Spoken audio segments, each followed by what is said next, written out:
Hi guys, this is Bhavesh Parmar and welcome to my channel guys।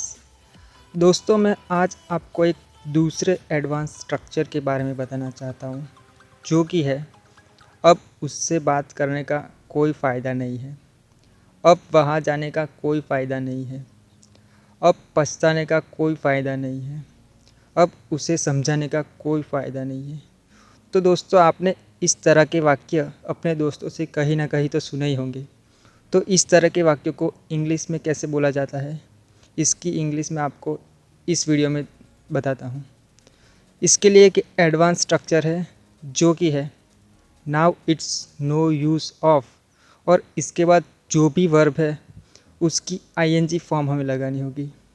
आइए guys इसको कुछ example के through समझते हैं।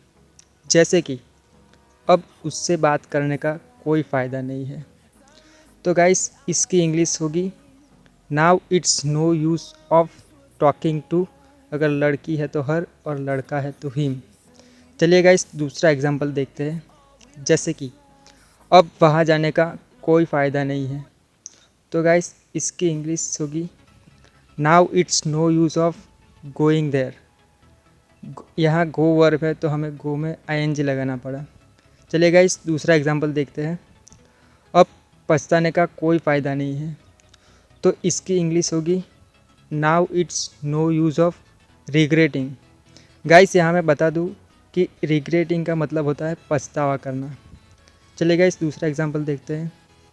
अब उसे समझाने का कोई फ़ायदा नहीं है, तो इसकी इंग्लिश होगी now it's no use of making him. अगर लड़की है तो हर अंडरस्टैंड।